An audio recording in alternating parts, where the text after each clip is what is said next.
शुरू करते हैं राजेश जी। जी।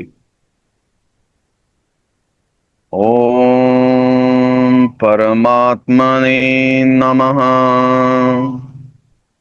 ओम गुरुवे नमः। हरे कृष्ण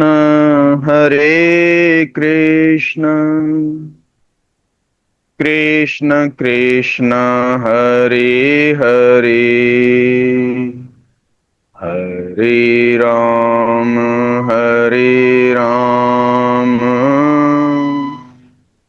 राम राम हरे हरे। अस्माकं तु विशिष्टाये तानि बोधद्विजोत्तम, नायकामं सैन्यस्य संज्ञार्थं तान् ब्रवीमि ते। भवान् भीष्मश्च कर्णश्च कृपश्च समितिञ्जयः, अश्वत्थामा विकर्णश्च सोमदत्तिस्तथैव च। अस्माकं तु विशिष्टाये तानि बोधद्विजोत्तम, नायकामं सैन्यस्य संज्ञार्थं तान् ब्रवीमि ते। भवान् भीष्मश्च कर्णश्च कृपश्च समितिञ्जयः, अश्वत्थामा विकर्णश्च सोमदत्तिस्तथैव च।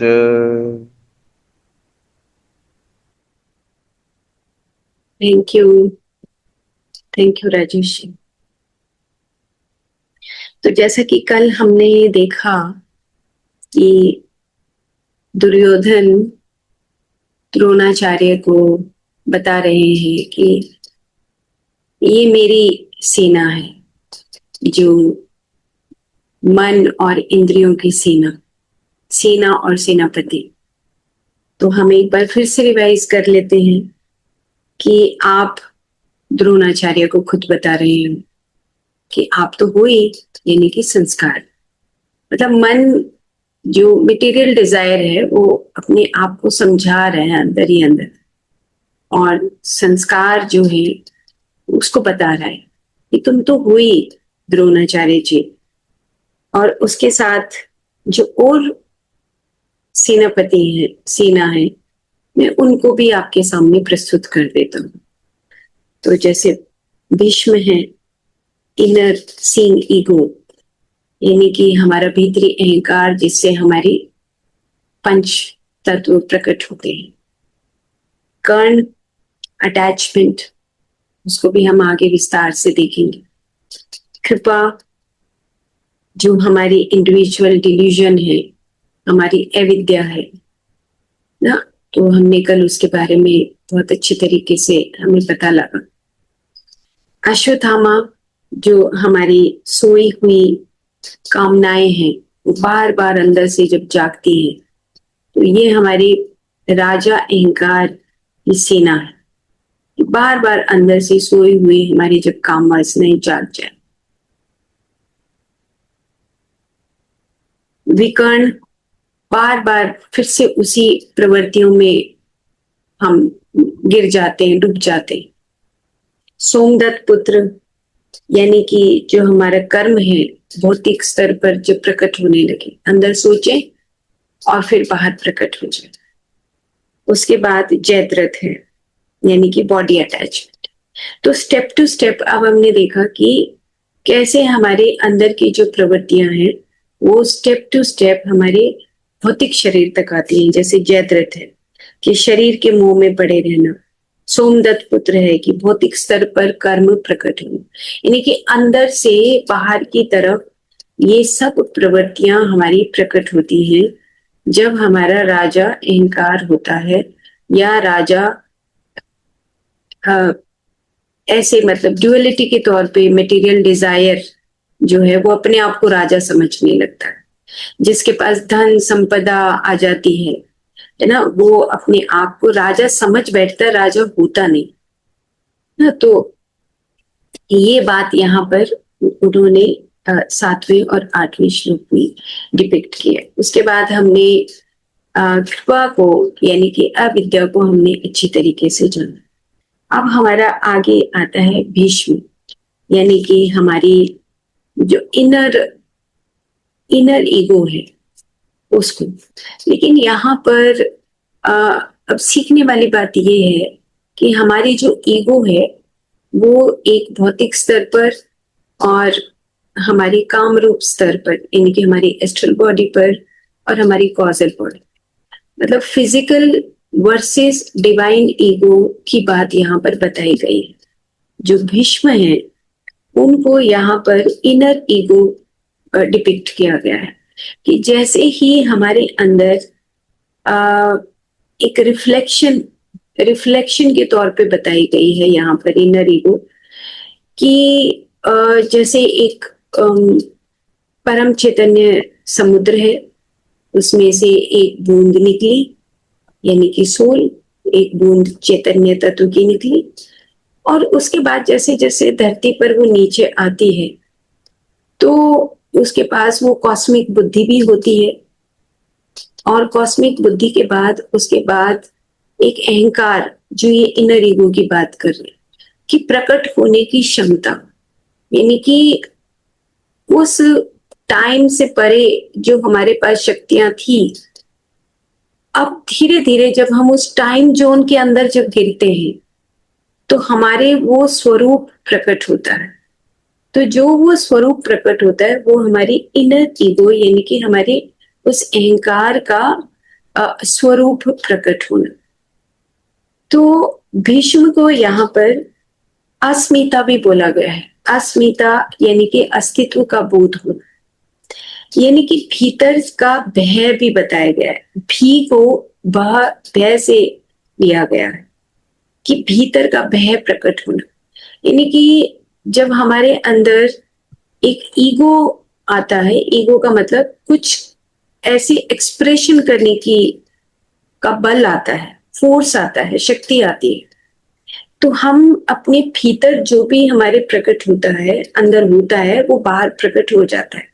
अब ऐसे समझिए कि ईगो, एक तो ये देखें कि हमारा स्वरूप क्या है। अब ये बात क्योंकि आगे गहरी होगी तो हम ये देखें अपने अंदर, कुछ समय लगाएं इसमें कि हमें कब ईगो आता है, हम अपने मतलब असली रूप में कब प्रकट होते हैं, ईगो कैसे आया, है ना। हमारे अंदर यहाँ पे ना कुरु वृत्त दिया गया है, भीष्म को कुरु वृत्त भी बोला गया है। मतलब कि जितनी भी हमारी वो होती है ना, परतें होती हैं, परतें, यानी कुरु वृत्त ये बोला गया है कि एक सोल आई, फिर उसने एक आवरण ओढ़ा, फिर एक और आवरण ओढ़ा, फिर एक और आवरण ओढ़ा, फिर एक और आवरण ओढ़ा। और वो जो एक सोल है जो इस धरती पे आती है, वो एक आवरण ओढ़ती है, फिर चली जाती है, फिर एक आवरण ओढ़ती है, फिर चली जाती है, फिर एक आवरण ओढ़ती है, फिर चली जाती है। तो कुरु वृत्त बोला गया है विष्णु को, यानी कि जो हमारे अहंकार से हम अपने स्वरूप को प्रकट करते हैं। जैसे इस लाइफ में एक मैं डॉक्टर के रूप में, माँ के रूप में, पत्नी के रूप में, कितने सारे स्वरूप में हम प्रकट होते हैं। तो ये हमारे पीछे के जो हमारे जो इनर ईगो है, उसकी वजह से जो जो प्रकट होता जा रहा है, वो सारा का सारा उस कुरु वृत्त के रूप में हम यहाँ पे अपने आप को प्रकट करते हैं। तो एक जैसे और एग्जाम्पल के तौर पे देखते हैं, जैसे वट वृक्ष है ना, वो हजारों सालों से वो वट वृक्ष खड़ा रहता है और उसके अंदर बहुत सारी यादें होती हैं, बहुत सारी मेमोरीज उसके अंदर समाई रहती है। ऐसे पीपल का वृक्ष है, ऐसे ही कुछ और ऐसे वृक्ष हैं जिसके पास बहुत सारी पुरानी मेमोरीज रहती है। सेम ऐसे ही हमारे अंदर भी जो एक सोल है वो धीरे धीरे जब एक्सपैंड करती है तो हमारे अंदर वो जो फिजिकल ईगो है वो धीरे धीरे छूटती चली जाती है और एक डिवाइन ईगो यानी कि हम कॉजल बॉडी के ऊपर आकर यानी कि हमारे कारण शरीर पर जब वो एक अहंकार के रूप में प्रकट होता है, तो जैसे गुरु नानक जी, हम ऐसे समझें कि हमारी जो पुरानी जो सारी स्मृतियां हैं उनका समूह के रूप में हम हर हर जन्म में अपने आप को प्रकट करते हैं। तो अब सारी बातों को अगर हम एक जगह इकट्ठा कर दें कि चलो प्रकट हो गए, तो क्या करें? ये सारा जो इनर ईगो का जो हिस्सा है इसको निकाल देते हैं, है ना। और इसको निकालने के बाद क्या बचता है हमारे पास? हमारी ईगो नहीं रही, हमारी प्रवृत्तियां नहीं रही ना, हमारा कुछ भी नहीं बचा। तो क्या रहे? सिर्फ एक चीज बच जाएगी, वो है प्रकाश यानी कि सोल बचे। तो इनर ईगो हमें ये सिखाता है कि अब हम वापस अपने उस सोर्स के पास कैसे जाएं, है ना। तो फिजिकल ईगो एक स्तर पे हमें, हम कहते ये मेरा घर है, मुझे एक घर और बनाना है, ये मेरा धन है ना, एक धन का ईगो डेवलप होना। उसके बाद फिर धीरे धीरे मन के ऊपर शासन होने लगता है, यानी कि हम फिजिकल ईगो से एस्ट्रल बॉडी की तरफ चले जाते हैं। एस्ट्रल बॉडी में क्या? हमारे इमोशंस हैं कि जो मैंने कह दिया वही ठीक है। मन के अंदर भी वो ईगो पनपने लगता है और वो स्वरूप फिर एक हम हर लाइफ में अपने भीतर उस चीज को देखते हैं। तो ईगो इतना आसान नहीं है कहना कि हम ये कहें कि अच्छा जी मैंने तो ईगो छोड़ दिया है। ईगो छोड़ने के लिए जैसे भीष्म पितामह ने मतलब ये कहा कि मैं शादी नहीं कर पाऊंगा, है ना। इस चीज को हम आगे देखेंगे। उन्होंने कहा कि मैं राजगद्दी पे नहीं बैठूंगा ना, तो सब चीजें छोड़ देंगे। उन्होंने कहा कि मुझे शादी नहीं करवानी और मैं राजगद्दी पर नहीं बैठूंगा। तो उस ईगो को यहाँ पे ये भी डिपिक्ट किया गया है कि हम एक ऐसे अस्तित्व में आ सकते हैं जिसको डिवाइन ईगो बोला गया है। जैसे जब हम बार बार थपेड़े खाते हैं, बार बार जन्म लेते हैं, तमोगुण से रजोगुण में आते हैं, सतगुण में आते हैं, सतगुण के बाद जब हम एक निर्गुण स्थिति में जब जन्म लेते हैं तो वो जो डिवाइन ईगो है वो प्रकट होता है। डिवाइन ईगो का मतलब एक स्वरूप में प्रकट होना, अस्तित्व में आना, अस्तित्व का बोध होना। ये एक इनर ईगो का एक गुण है, ट्रेट है ना। तो वो जब प्रकट होता है तो वो ईगो जो है किस तरीके से अपने आप को एक्सप्रेस करती है।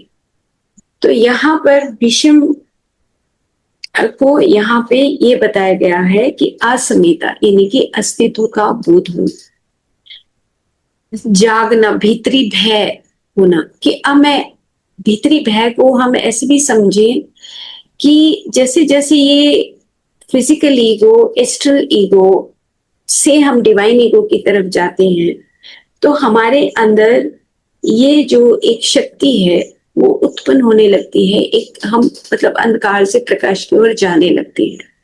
यहाँ पर इस बात को भी डिपिक्ट किया गया। तो अब एक पिक्चर है, हम एक बार उस पिक्चर को देखें और उस पिक्चर से हम समझें कि किस प्रकार से ये जो हमारी इनर ईगो हो कैसे प्रकट होती है। हम उसको देखते हैं।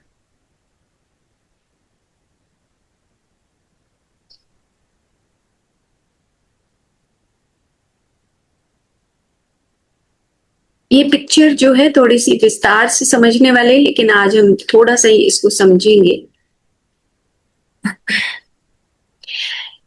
ये जो पिक्चर है, ये जो अपनी भगवत गीता है, युक्तेश्वर गिरी जी जो बता रहे हैं, तो उसमें शुरू के पहले प्रीफेस के बाद का जो इंट्रोडक्शन है, उस वहां से ये पिक्चर उन्होंने यहाँ पर रेफरेंस दिया है कि आप वहां पे जाइए और इस पिक्चर को देखिए और फिर आप भीष्म को, इनर ईगो को समझ पाएंगे। तो हम इस कॉरोनोलॉजी ऑफ जो क्रिएशन है और जो जीनियालॉजी है, उसको हम कुरुज और पांडवों की जो हमारी मतलब जो एंसेस्ट्रल जो एक हम नक्शा बनाते हैं कि किस प्रकार से जो शांतनु है उनको यहाँ पे एक पर ब्रह्म के रूप में डिपिक्ट किया गया है। अब हमें इनर ईगो समझना है, मतलब हमारा फोकस ये है कि इनर ईगो क्या है और युधिष्ठिर और भीम, अर्जुन, नकुल, सहदेव, ये किस प्रकार से हमारी जो डिस्क्रिमिनेटिव फोर्सेस हैं, ये किस प्रकार से हमारे भीतर रहती है, यानी कि जो हमारा पर ब्रह्म है, हम उसको जब कहीं शांतनु की बात आएगी और गंगा की और सत्यवती की बात आएगी, तो अब हमें ये बात जानना है कि जो हमारा पर ब्रह्म है, जो हमारा परम चैतन्य तत्व है, उसके दो पार्ट हो गए, और एक गंगा और एक सत्यवती। तो शांतनु की दो पत्नियों के रूप में यहाँ पे ये बताया गया है कि जो गंगा है वो उनकी पहली पत्नी है और जो सत्यवती है उनकी दूसरी पत्नी है। तो गंगा कौन हुई कि जो प्योर चैतन्य, मतलब बिल्कुल चैतन्य तत्व है, कॉन्शियसनेस, जो नेचर है, और जो महाप्रकृति जिसको बोला गया है। और सत्यावती कौन है? जो प्राइमोर्डियल नेचर है, जो मैटर के रूप में जो भौतिक स्तर पे दिखता है। अब हमें मतलब ये देखना है कि जो दिखता है और जो नहीं दिखता है ना, जो नहीं दिख रहा है वो गंगा है जो चैतन्य है, और जो दिख रहा है वो सत्यवती है। दोनों का एग्जिस्टेंस है, दोनों है यहाँ पर। हमें जो दिखता है, हम जब अविद्या, कल हमने जब कृपा के बारे में पढ़ा, कृपाचार्य यहाँ नहीं लिखा है तो हम कृपा ही बोले, तो उनके बारे में यहाँ लिखा है। तो हम अविद्या को देख रहे हैं कि अगर अविद्या, अगर मन की इंद्रियों में फंस जाती है तो वो इग्नोरेंस कभी भी नहीं जाता ना। और अगर ये अविद्या डिस्क्रिमिनेटिव फोर्सेस की तरफ चली जाती है तो अंधकार हमेशा के लिए मिट जाता है। सेम ऐसे ही यहाँ पर ये जो गंगा और सत्यवती है, ये दिखाई गई है कि एक चैतन्य है, महाप्रकृति है। महाप्रकृति का मतलब है कि अभी इनविजिबल है, बस वो इनविजिबल फॉर्म में यहाँ पे है। और जो सत्यवती है वो है प्राइमोर्डियल नेचर एज मैटर के रूप में हमें जो दिखाई दे रहा है, जो पूरा ब्रह्मांड हमें दिखता है, तारे हैं, सितारे हैं, यहाँ पे एग्जाम्पल्स बताए गए हैं। इसको जब डिटेल में बताया गया है कि ये जो दिख रहा है, जैसे हमें कोई तारा दिखता है, लेकिन बहुत सारे तारे ऐसे हैं जो नहीं दिखते हैं, जो ऐसे ग्रह हैं जो दिखते हैं, जो ऐसे ग्रह हैं जो नहीं दिखते हैं। फिर जो गंगा है उसकी जो 8 साइकोलॉजिकल जो चिल्ड्रन है वो यहाँ पे बताए हैं। उसमें से एक है पुष्ट चैतन्य, पुष्ट चैतन्य, और जो 6 हैं वो गवर्निंग इंटेलिजेंस, और एक है अहंकार, यूनिवर्सल ईगो, जिसको भीष्म बोला गया। यूनिवर्सल ईगो जिसको यहाँ पे भीष्म डिपिक्ट किया गया है, इनर ईगो, यानी कि जिसको यहाँ पे ऐसे भी बताया गया है कि जो ये सृष्टि है, जो ये चैतन्य तत्व है और ये सृष्टि है, इसकी जो माया है जो प्रकट होती रहती है, प्रकट होती रहती है, और जो हमें अचंभित भी करती रहती है। तो यहाँ पे जो यूनिवर्सल ईगो है वो ये है कि जो ये हम बार बार बात करते हैं ना कि ये एलिमेंटल किंगडम है, ये मिनरल किंगडम है, ये हमारा प्लांट किंगडम है, एनिमल किंगडम है, ह्यूमन किंगडम है, और आगे के जो एंजेलिक किंगडम है, ये जो सृष्टि जो चलती है, जो चलायमान होती है, ये यूनिवर्सल ईगो की वजह से ही होती है, वो प्रकट होने की क्षमता रखना। यूनिवर्सल ईगो सूक्ष्म रूप में छुपा रहता है और वो फिर बाहर बाहर प्रकट होता रहता है। तो जो ये 8 साइकोलॉजिकल जो चिल्ड्रन है, मतलब हमारे अंदर की बात आ गई। अब हम अपने अंदर की बात कर रहे हैं कि कुष्ठ चैतन्य एक हमारा साइकोलॉजिकल जो हमारी ताकत है वो कुष्ठ चैतन्य है, और जो 6 है वो उसकी गवर्निंग इंटेलिजेंस है जो हम आगे देखेंगे। और उसके बाद एक आता है अहंकार, यूनिवर्सल ईगो। यानी कि जब हम नीचे धरती पर आए, हमने इतने हजारों जन्म लिए और हजारों जन्म के बाद अब हम वापस चले तो हमें एक बड़े लेवल पे हमें ये बात समझ आ रही है कि भाई एक यूनिवर्सल ईगो है, ये एक माया है, एक बहुत बड़ा जो हमने पढ़ा कि एक इंडिविजुअल इल्यूजन है, एक कॉस्मिक इल्यूजन है, यानी कि जो माया है, ये माया जो है इसके अंदर जो भी कुछ प्रकट हो रहा है ये चलायमान स्थिति में है। मतलब जैसे हमारा जन्म और मृत्यु है, ऐसे पूरी सृष्टि का एक टाइम पीरियड में हम सब उस माया के एक हिस्सा है, ये यहाँ पे बताया गया है। फिर हम इधर आते हैं एक बार, तो जो साइकोलॉजिकल चिल्ड्रन है उसमें व्यास है और चित्रंगदा है और विचित्र वीर्य है। अब ये जो है सत्यवती के जो पुत्र हैं, जो साइकोलॉजिकल जो चिल्ड्रन है, ये फिजिकल फॉर्म में हमें दिखते हैं, जैसे consciousness of relativity and discriminative power to discern differentiation. जो नीचे जो डिफरेंशिएशन है आगे आगे हम देखेंगे, थोड़ा बड़ा है तो आज हम थोड़ा कर लेंगे, कल से फिर इसको करेंगे। और एक है महत तत्व, डिवाइन प्राइमोडियल एलिमेंट, चित्रण गदा, ये महत्त्व है, और विचित्र वीर्य है डिवाइन ईगो। यानी कि जैसे जैसे हम नीचे की तरफ आते हैं तो ये बाइफर्केशंस जो है ये होती चली जाती है। उससे नीचे एक बार हम देखते हैं कि जो अंबिका है और अंबलिका है। जो पहली वाइफ है वो है अंबिका, नेगेटिव डाउट, और अंबलिका है जो पॉजिटिव डिस्क्रिमिनेटिव फैकल्टीज। अब जो नेगेटिव डाउट है, यानी कि पल भर के लिए भी अगर हमें कहीं डाउट होता है, शक होता है, तो उससे क्या उत्पन्न होता है। जैसे ही हमें कुछ शक हुआ, हमें ऐसे डाउट आया, नहीं नहीं बेकार है वो बंदा ना, नहीं नहीं ऐसे नहीं करना, नहीं नहीं ऐसे, तो ये जो है इससे क्या, किसने जन्म लिया अंबिका से? धृतराष्ट्र ने। तो उससे हमारे एक मनस का जन्म होता है, मन का जन्म हुआ, यानी कि डाउट जैसे क्रिएट हुआ। तो ये जो पूरी सृष्टि है इसमें जो ये डाउट क्रिएट होता है, तो जैसे ही सृष्टि में ये ऐसे एक डाउट हुआ तो उससे मन उत्पन्न हुआ। अब मन के बाद हम अहंकार की बात करते हैं, लेकिन जो भीष्म है वो यूनिवर्सल ईगो बताए गए हैं।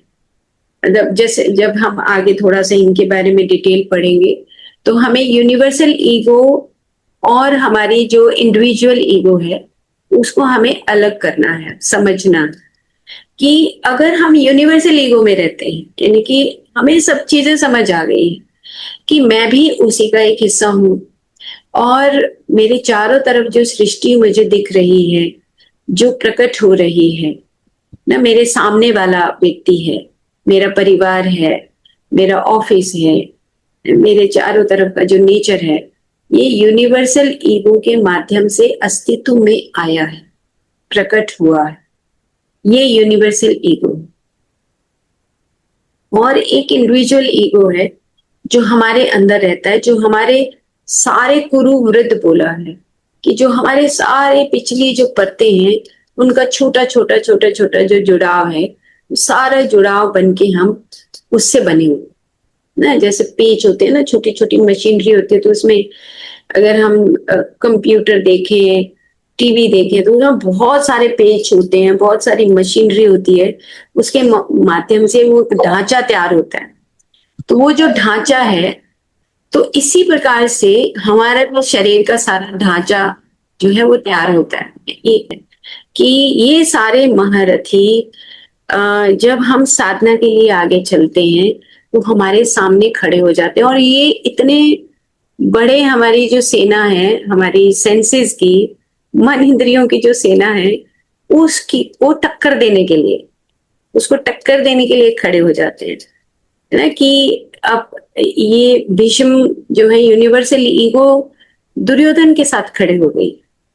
अब जैसे कृपा खड़े हो गए दुर्योधन के साथ, है? लेकिन अब जैसे भीष्म खड़े हो गए, कर्ण के पास भी वो शक्तियां थी। कितनी ऐसी शक्तियां हैं जो अगर एक मटेरियल डिजायर के साथ खड़ी हो जाएं, तो वो शक्तियां हमारे अंदर, अगर वो शक्तियां मटेरियल डिजायर के साथ हमारे अंदर खड़ी हैं, तो उनको मिटाने के लिए कितनी ताकत लगेगी। यहाँ पर वो भी बात यहाँ पर बताई गई है कि जो हमारी स्पाइनल कॉर्ड है, उस स्पाइनल कॉर्ड में युद्ध चलता है। एक ईगो जब आके खड़ी होती है, तो उस स्पाइनल कॉर्ड के अंदर जो डिस्क्रिमिनेटिव जो फैकल्टीज हैं, जो हमारे 5 चक्रास बताए हैं ना, कि अर्जुन और भीम और युधिष्ठिर, ये जो चक्रास हैं, इसके अंदर युद्ध चलता है। और ये युद्ध ये चलता है, वो ये कहता है कि मैं यूनिवर्सल ईगो हूँ, मैं मटेरियल डिजायर हूँ ना, मैं ये डिजायर हूँ। इतनी सारी डिजायर्स जब आके खड़ी होती हैं, तो अंदर वो युद्ध चलता है।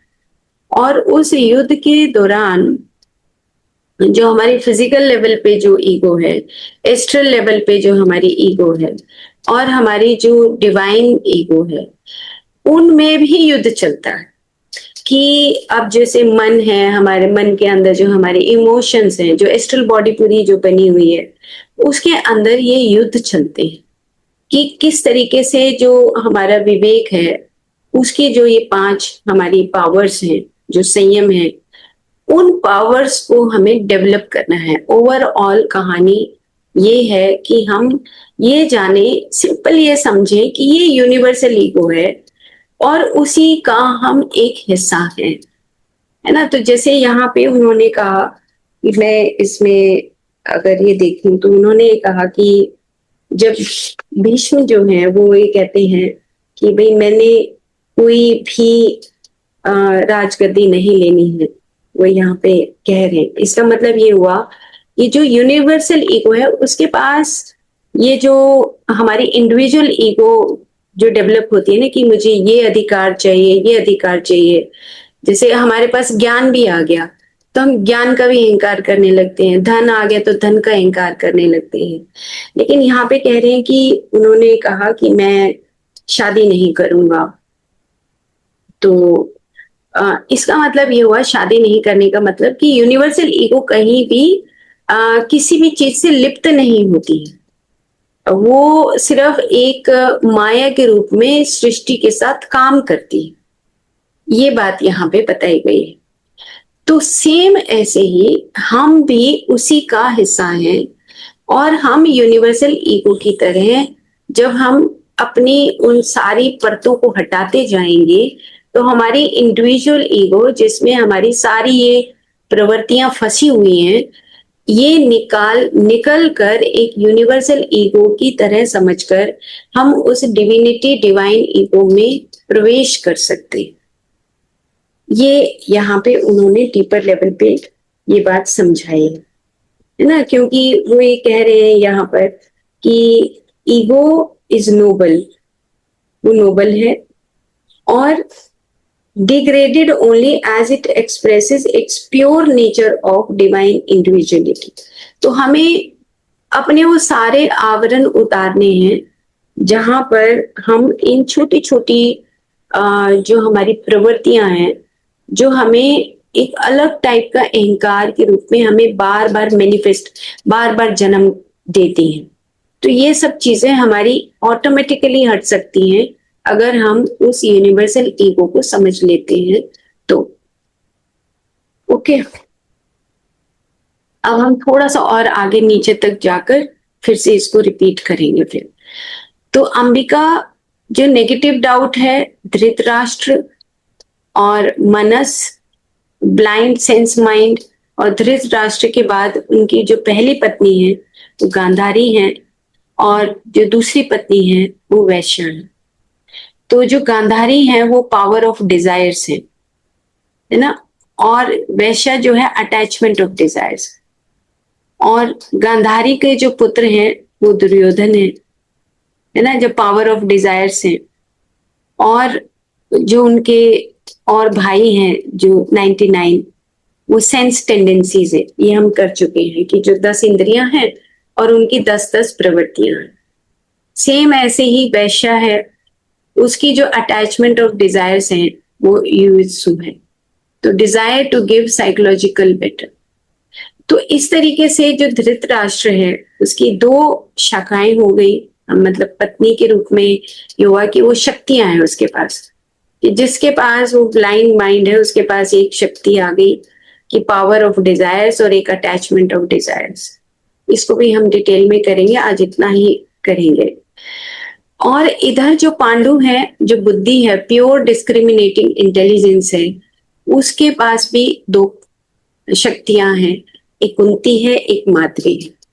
तो जो कुंती है वो पावर ऑफ डिस्पैशन है, यानी कि वैराग्य उत्पन्न होना, और जो माद्री है तो power of attachment to dispassion. तो अब जो कुंती है उसके 3 पुत्र हैं, युधिष्ठिर, भीष्म, भीम और अर्जुन। और इधर माद्री के जो 2 हैं वो नकुल और सहदेव। और उसके बाद फिर द्रौपदी का बताया गया कि किस तरीके से कुंडलिनी जागृत होती है, फोर्स ऊपर की तरफ उठती है। तो ये पूरा एक क्रोनोलॉजी बता दी गई है कि जो हमारे अंदर एक एंसेस्ट्रल रूप में ये पलती रहती है, आगे बढ़ती रहती है।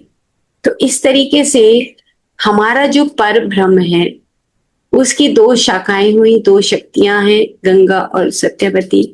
उसके बाद गंगा के जो 8 साइकोलॉजिकल आगे शाखाएं निकलती हैं, उसमें कुष्ठ चैतन्य और साथ में हमारा यूनिवर्सल ईगो। हम ऐसे समझें कि जो हमारा सोल है, उस सोल के अंदर ये इस तरह की जो पावर्स हैं, हमारे पास सारी पावर्स विद्यमान है, चाहे हम नेगेटिव उसको एस्पेक्ट से देख लें, चाहे हम पॉजिटिव एस्पेक्ट से देख लें। तो इस प्रकार से ये जो सारी पावर्स ये हमारे अंदर हैं, और हमें किस प्रकार से अपना जो राजा है, जो एक शासन कौन सा राजा करेगा, बस ये हमें फैसला करना है। तो सिंपल सी एक बात और है, जैसे अंबिका और अम्बिका का अगर हम थोड़ा सा डिटेल पढ़ते हैं तो उसमें ये बताया गया है कि जो नेगेटिव डाउट आता है, मतलब हम किसी के भी प्रति नेगेटिव डाउट जब आता है कि वो ऐसा है, वो वैसा है, तो उसके बाद जो हमारे अंदर जो हमारा मन है, हमारा जो मनस है, उसके अंदर जो प्रवृत्तियां हैं वो धीरे धीरे जागृत होने लगती हैं, अलग अलग तरह की प्रवृत्तियां। और वो ऐसी प्रवृत्तियां हैं जैसे नीचे सो हो गए, कौरव हो गए ना, ये सारी चीजें, ये सब प्रवृत्तियों की ही शाखाएं हैं, और इतनी गहरी जड़ें ले लेते हैं ये कि फिर हम उस री इनकारनेशनल जो जर्नी है उसमें हम फंस जाते हैं। तो मैं इसको आपके पास ग्रुप में भी भेज दूंगी, और फिर हम इसको एक बार डिटेल में देख सकते हैं।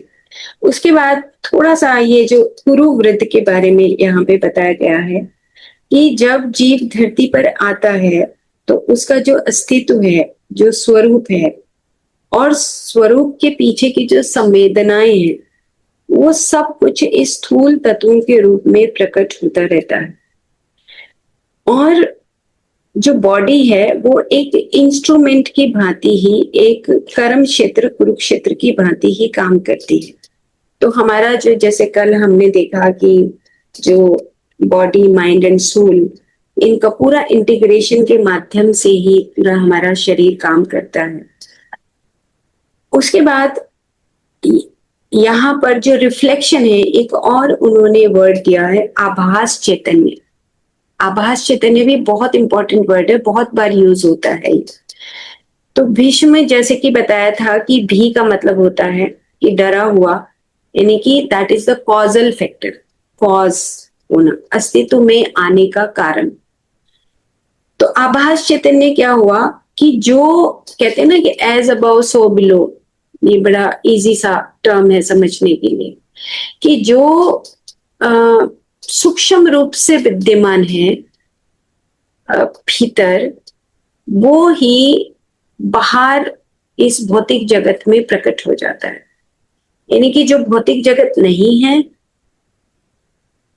जो हमें नहीं दिख रहा है, जो सूक्ष्म रूप से विद्यमान है सृष्टि में, उसके बाद वो ही उसी का रिफ्लेक्शन जब इस भौतिक स्तर पे दिखता है, तो उसी को आभास चैतन्य बोला है और उसी को भीष्म बोला। यानी कि जो भी सूक्ष्म रूप से हमें दिखाई नहीं दे रहा है, मान लो कि बहुत सारी ऐसी चीजें हैं, अभी बीज बना नहीं है लेकिन बीज बन गया, अगले दिन हमने देखा बीज बन गया, किसी में देखा पत्ते आ गए, किसी में देखा फूल आ गए, किसी में देखा कि एक पेड़ गिर गया ना। तो हम ये देख रहे हैं कि ये जो सूक्ष्म रूप से ना प्रकृति है, उसके पास ये सारी पावर है। और ये जो पावर है, ये पावर उस इनविजिबल इनर ईगो के रूप में है, यूनिवर्सल ईगो के रूप में है, जो छुपी हुई है और बाहर धीरे धीरे धीरे धीरे क्षण क्षण में वो प्रकट होती रहती है। तो इस प्रकार से आभास चैतन्य अगर हम इंडिविजुअल रूप में देखें, तो हम ये देखते हैं कि हम जैसे किसी दूसरे के बारे में बात करते हैं कि वो तो देखो व्यक्ति ऐसा है ना। हम कई बार हम करेक्टरिस्टिक देते हैं कि उसकी ना प्रवृत्ति अच्छी नहीं है, उस व्यक्ति की, वो ऐसा है, वो वैसा है।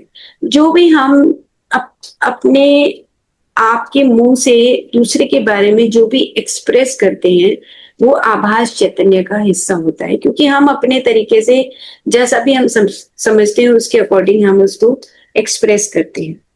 तो कहते हैं कि जो ये सोल है, स्पिरिट है, वो सात सात तत्वों के स्वरूप बनकर शरीर एक इंस्ट्रूमेंट के रूप में प्रकट हो जाता है।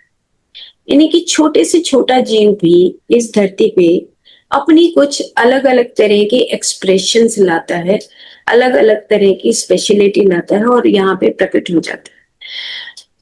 ओवरऑल बात ये है समझने की कि हर चीज इस धरती पर एक इनर ईगो के रूप में, एक यूनिवर्सल ईगो के रूप में यहाँ पे प्रकट होती है। तो भीष्म यानी कि जो इनर ईगो है, जो कि पांडवों के कट्टर शत्रु है, मतलब कि जो इनर ईगो होता है पांडवों का कट्टर शत्रु है। अब इसकी इस लाइन का क्या मतलब हुआ, वहां पे तो ये उन्होंने लिख दिया।